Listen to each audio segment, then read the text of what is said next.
తెలంగాణ రాష్ట్ర ప్రభుత్వము మరియు తెలంగాణ పబ్లిక్ సర్వీస్ కమిషన్ వారు 1000 వ్యవసాయ విస్తీర్ణాధికారుల నియామం కోసం నోటిఫికేషన్ జారీ చేశారు. ఇందులో భాగంగా మన ఆదిలాబాద్ జిల్లాకి 145 పోస్టులు కేటాయించబడి ఉన్నాయి. అయితే వ్యవసాయ విస్తీర్ణాధికారులు అంటే ఎవరంటే క్షేత్రస్థాయిలో రైతులతో నేరుగా సంబంధం గల అధికారులే వ్యవసాయ విస్తీర్ణాధికారులు. కాబట్టి ఈ వ్యవసాయ సంబంధ సలహాలు కానివ్వండి, సూచనలను నేరుగా రైతులకు తెలియపరచడానికి మరియు క్షేత్రస్థాయిలో రైతులు ఎదుర్కొనే సమస్యలను ప్రత్యక్షంగా తెలుసుకొని పై అధికారులకు తెలియపరచడానికి మనకు ముఖ్య పాత్ర పోషించేది ఈ వ్యవసాయ విస్తీర్ణాధికారులే. అయితే మనం గమనించినట్లయితే ప్రతి జిల్లాలో కూడా అన్ని మండలాలలో ఒక మండలానికి ఒక వ్యవసాయ అధికారే ఉంటారు. కానీ ఈ వ్యవసాయ విస్తీర్ణాధికారులు 2 నుండి 4 లేదా 5 వరకు, అంటే ఆ మండలం యొక్క విస్తీర్ణాన్ని బట్టి 2 నుండి 4, 5 వరకు కూడా ఉండొచ్చు. వారే నేరుగా రైతులతో ముఖ్యంగా వారి యొక్క సమస్యలు తెలుసుకొని తర్వాత వాటిని పై అధికారులకు విన్నవించి, అదేవిధంగా వ్యవసాయ సంబంధ సలహాలు సూచనలు ఏవున్నా కూడా తిరిగి రైతులకు క్షేత్రస్థాయిలో వివరించేది వ్యవసాయ విస్తీర్ణాధికారులే. కాబట్టి వీరి యొక్క పాత్ర వ్యవసాయ శాఖలో చాలా కీలకమైనదిగా మనము చెప్పవచ్చును.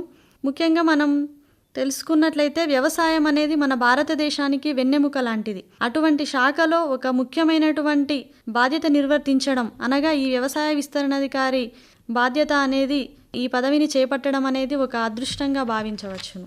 అయితే ఈ వ్యవసాయ విస్తీర్ణాధికారి ఇప్పుడు ఏవైతే పోస్టులు పడ్డాయో దానికోసం అప్లై చేసుకోవడానికి మనము ఎడ్యుకేషనల్ క్వాలిఫికేషన్ చూసినట్టయితే బీఎస్సీ వ్యవసాయం కోర్సులో ఉత్తీర్ణులై ఉండాలి, లేదా డిప్లొమా ఇన్ అగ్రికల్చర్ ఇంజనీరింగ్, లేదా డిప్లొమా ఇన్ అగ్రికల్చర్ పాలిటెక్నిక్, మరియు డిప్లొమా ఇన్ అగ్రికల్చర్ పాలిటెక్నిక్లోనే సీడ్ టెక్నాలజీ అని ఉంటుంది, లేదా diploma in agriculture polytechnic plant protection, మరియు డిప్లొమా ఇన్ అగ్రికల్చర్ సేంద్రియ వ్యవసాయం. ఈ క్వాలిఫికేషన్లో ఉన్నటువంటి అభ్యర్థులు మనకు ఈ వ్యవసాయ విస్తీర్ణాధికారి పోస్టుకి అప్లై చేసుకోవడానికి, అంటే దరఖాస్తు చేసుకోవడానికి అర్హులనిగా చెప్పవచ్చును. ఈ క్వాలిఫికేషన్లను ఏ విధంగా అభ్యర్థులను ఎంపిక చేస్తారంటే ప్రతి 10 నియామకాలకు 4 బీఎస్సీ వ్యవసాయం కోర్సుల వారికి ఇస్తారు, 1 డిప్లొమా ఇన్ అగ్రికల్చరల్ ఇంజనీరింగ్ వారికి కేటాయిస్తారు, మిగతా 5 డిప్లొమా ఇన్ అగ్రికల్చర్ పాలిటెక్నిక్ లేదా diploma in agriculture polytechnic seed technology, plant protection మరియు సేంద్రియ వ్యవసాయం వారికి ఈ 4:1:5 నిష్పత్తిలో అభ్యర్థులను ఎంపిక చేయడం జరుగుతుంది. అంటే ఈ విధానంలో అభ్యర్థులు ఒకవేళ అందుబాటులో లేకపోతే ఇతర క్వాలిఫికేషన్స్లో మెరిట్ ఆధారంగా నియమిస్తారు. దరఖాస్తులను ఆన్లైన్లో అప్లై చేసుకోవచ్చు మరియు పరీక్షా తేదీ అందరికీ తెలిసే ఉంటుంది, June 4, 2016.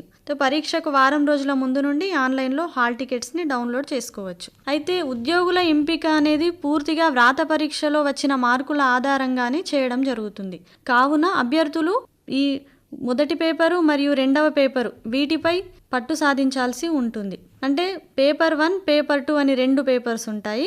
పేపర్ 1లో ముఖ్యంగా మనకు general studies and general abilities అనే టాపిక్స్ ఉంటాయి. అంటే వీటిలో మనం ఇంకా క్షుణ్ణంగా పరిశీలించినట్టయితే జనరల్ స్టడీస్ అండ్ జనరల్ ఎబిలిటీస్లో current affairs, regional, national and international current affairs చదవాల్సి ఉంటుంది. తర్వాత ఇంటర్నేషనల్ రిలేషన్స్ అండ్ ఈవెంట్స్, తర్వాత జనరల్ సైన్స్ అంటే సైన్స్ అండ్ టెక్నాలజీలో భారతదేశం సాధించిన ఘనత, తర్వాత పర్యావరణ సంబంధిత విషయాలు, తర్వాత కరువు కాటకాల నియంత్రణ నివారణ, మరియు తెలంగాణ మరియు భారతదేశపు ఆర్థిక స్థితిగతులు, అదే కాకుండా భారతదేశపు మరియు తెలంగాణ భౌగోళిక పరిస్థితులు, భారతదేశ రాజకీయ పరిస్థితులు, వాటి ప్రభావం, తర్వాత తెలంగాణకు సంబంధించినటువంటి సంస్కృతి సంప్రదాయాలు, లిపి, ఆర్ట్స్ ఇట్లాంటివి అడుగుతుంటారు.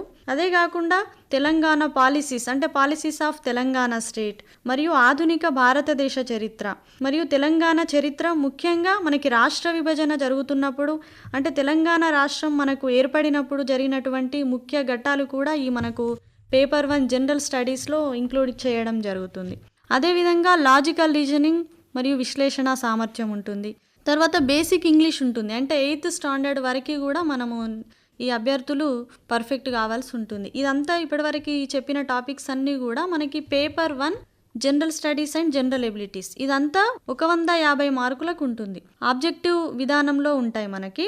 ఈ వీటిని మనం 150 నిమిషాలు అనగా 2.5 గంటలలో పూర్తి చేయాల్సి ఉంటుంది. ఇవన్నీ కూడా ఆబ్జెక్టివ్ క్వశ్చన్స్. ఇది పేపర్ 1 అయిపోతుంది. తర్వాత పేపర్ 2, ఈ పేపర్ 2లో కూడా డిప్లొమా విద్యార్థుల స్థాయి ఉంటుంది. తర్వాత డ్రై ల్యాండ్ అగ్రికల్చర్ వాళ్ళకి కూడా సపరేట్ ఉంటుంది. అంటే డిప్లొమా వాళ్ళకి సపరేటు సబ్జెక్టు ఉంటుంది, సపరేట్ పోర్షన్ ఉంటుంది. డ్రై ల్యాండ్ అగ్రికల్చర్ వాళ్ళకి కూడా సపరేట్ ఉంటుంది. అదే పేపర్ 1 మనం ఇందాక చెప్పినట్టు general studies and general abilities మాత్రం అందరికీ కామన్గా ఉంటుంది. 150 మార్క్స్, 150 మార్కులు. ఈ పేపర్ 2 కూడా 150 మార్కులు ఉంటుంది. కానీ ఇందులో డిప్లొమా వాళ్ళకి కొంచెం, మరియు ఈ అగ్రికల్చర్ డ్రై ల్యాండ్ అగ్రికల్చర్ చేసిన వాళ్ళకి వారి సబ్జెక్ట్స్ను బట్టి క్వశ్చన్స్ వేరువేరుగా ఉండే అవకాశం ఉంది. ఇప్పుడు మనం ముఖ్యంగా డిప్లొమా విద్యార్థుల స్థాయి తీసుకున్నట్టయితే వారికి ఉండే టాపిక్స్ ఏమేమి ఉండొచ్చు అంటే, ముఖ్యంగా అగ్రానమీ అంటే సేద్య విజ్ఞాన శాస్త్ర విభాగము అని ఉంటుంది. దీనిలో ఏమడుగుతారంటే వ్యవసాయ శాస్త్రంలో పదములు, జాతీయ మరియు అంతర్జాతీయ పరిశోధనా సంస్థలు ఎక్కడున్నాయి, లేదంటే రాష్ట్రంలోని విశ్వవిద్యాలయ పరిధిలో ఉన్నటువంటి పరిశోధన కేంద్రాలు ఏమున్నాయి, తర్వాత తెలంగాణ రాష్ట్రంలోని వాతావరణ మండలంలు, వాతావరణము, వ్యవసాయ వాతావరణ శాస్త్రము, వాతావరణ మూలకాల అధ్యయనము, అదే కాకుండా వర్షపాత ప్రభావము, పొలం తయారీ, దమ్ము చేయుట, ముఖ్యంగా రసాయనిక ఎరువులు కానీ సేంద్రియ ఎరువుల యొక్క వాడకము, వాటి వాడకం వలన పంటలపై ఎట్లాంటి ప్రభావం ఉంటుంది, ఇటువంటి అన్నీ కూడా మనం సేద్య విజ్ఞాన శాస్త్ర విభాగంలో క్షుణ్ణంగా నేర్చుకోవాల్సి ఉంటుంది. తర్వాత పంటల ప్రాముఖ్యత మరియు మేలైన యాజమాన్య పద్ధతులు. దీనిలో ఏంటంటే ఆహార ధాన్య పంటలు, వాణిజ్య పంటలు, పప్పు ధాన్యాలు మరియు నూనె గింజల పంటలు, పశుగ్రాస పంటలు, సుగంధ ద్రవ్య పంటలు, వీటి యొక్క పంటల విస్తీర్ణం ఎంతుంది, మన భారతదేశంలో ఎంతుంది, తెలంగాణ రాష్ట్రాల్లో వీటి ఎట్లా ఉత్పత్తి చేస్తున్నాము, ఉత్పాదక వివరాలు, వాటిలో హైబ్రిడ్ రకాలేంటి, వాటికి అనుకూలమైన నేలలేంటి, విత్తనాలు ఎంత మోతాదులో వాడాలి, ఇట్లాంటి అన్నీ కూడా మనం పంటల ప్రాముఖ్యత మరియు మేలైన యాజమాన్య పద్ధతులలో తెలుసుకోవాల్సి ఉంటుంది.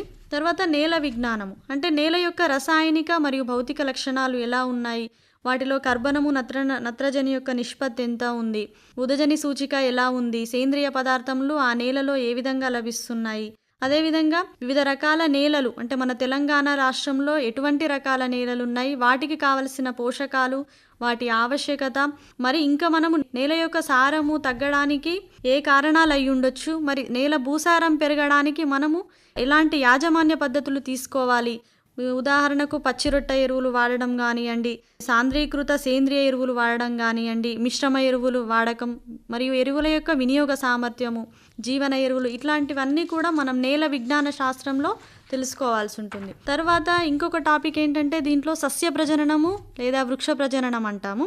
దీంట్లో విత్తనోత్పత్తి, విత్తన పరీక్ష అంటే పుష్ప భాగాలు, ప్రత్యుత్పత్తి విధానాలు, శాకీయ ప్రత్యుత్పత్తి మరియు ఉత్పరివర్తన ప్రజననము, బహుస్థితిక ప్రజననము, వివిధ రకాలటువంటి DNA పరీక్షలు, విత్తనము ప్రాధాన్యత మరియు హైబ్రిడ్ కానివ్వండి, మన నాటు రకాల యొక్క విత్తనోత్పత్తిలో వ్యత్యాసం ఏ విధంగా ఉంది, వివిధ పంటలలో విత్తనోత్పత్తిలో మెలకువలు, విత్తన ధృవీకరణ, విత్తన ప్యాకింగ్, విత్తనంలో తేమ శాతం ఎంతుంది, ఇటువంటి విషయాలన్నీ అంటే విత్తనానికి సంబంధించినటువంటి ప్రతి ఒక్క విషయం కూడా మనము ఈ సస్య ప్రజననం అనే టాపిక్లో విత్తనం గురించి మనం మొత్తం చదవాల్సి ఉంటుంది. తర్వాత పంటలపై కీటకాలు, వాటి యాజమాన్యం.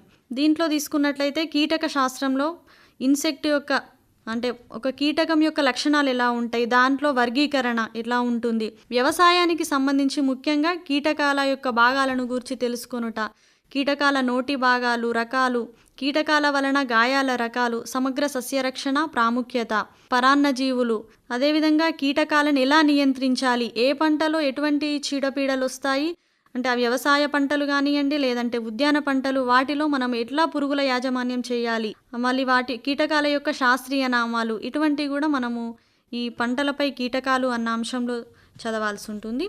తర్వాత పంటలపై వచ్చు తెగుళ్ళు, ఇందాక కీటకాల గురించి చెప్పాము, ఇప్పుడు తెగుళ్ళు అని అంటే ఇవి డిసీజెస్, కీటకాలు అంటే పెస్ట్లు అంటాము, పంటలపై వచ్చే తెగుళ్ళు, వాటి నివారణ. దీంట్లో మనం ఏం చదవాల్సి ఉంటుందంటే తెగుళ్ళ శాస్త్రం అసలు ఏంటి, తర్వాత వ్యాధిజనక జీవులు ఏంటివి వృక్షాలలో, మొక్కలలో, మొక్కల వ్యాధి శాస్త్రంలో ఎక్కువగా వాడే పదాలేంటి, వాటి యొక్క అర్థాలేంటి, తెగుళ్ళ యొక్క వర్గీకరణ, మొక్కలలో వ్యాధి జనకాలు అవి జీవించే పద్ధతి, మొక్క వ్యాధి జనకాల వ్యాప్తి, తర్వాత ఆ తెగుళ్లను కలుగజేసేటటువంటి కారకములు, తెగుళ్ళ యాజమాన్య పద్ధతులు, శిలీంద్రనాశనులను ఉపయోగించి తెగుళ్లను నిరోధించుట, శిలీంద్రనాశనుల వర్గీకరణ. ఈ విధంగా మనం పంటలపై వచ్చే తెగుళ్ళు, వాటి యొక్క లక్షణాలు మరియు వాటి యొక్క నివారణ పద్ధతులు అన్నీ కూడా ప్రతి పంటలో అంటే వ్యవసాయ పంటలో కానివ్వండి, ఉద్యాన పంటలో కానివ్వండి, వీటి గురించి కూడా క్షుణ్ణంగా చదవాల్సి ఉంటుంది ఈ సెకండ్ పేపర్లో. తర్వాత తీసుకున్నట్టయితే ఉద్యాన మరియు అటవీ శాస్త్ర విభాగం అని ఉంటుంది.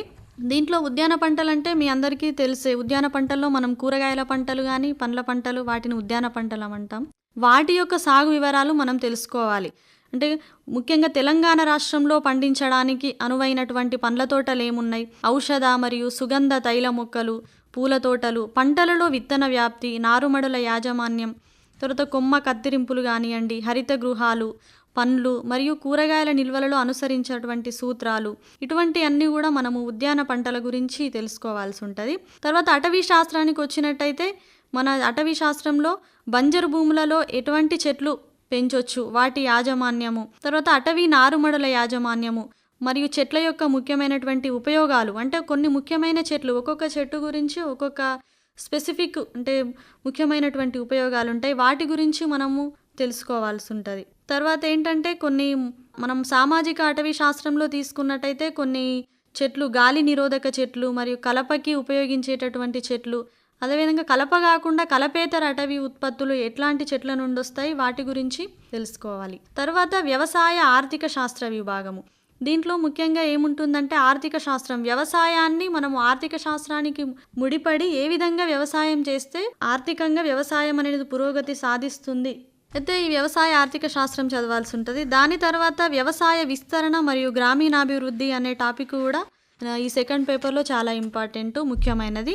తర్వాత వ్యవసాయ శక్తి వనరులు, యంత్ర పరికరాలు, అంటే వ్యవసాయంలో ఎట్లాంటి వనరులు, క్షేత్రంగా ఇంజనులు కానివ్వండి, ట్రాక్టర్లు అట్లాంటివి ఎట్లా ఉపయోగిస్తారు.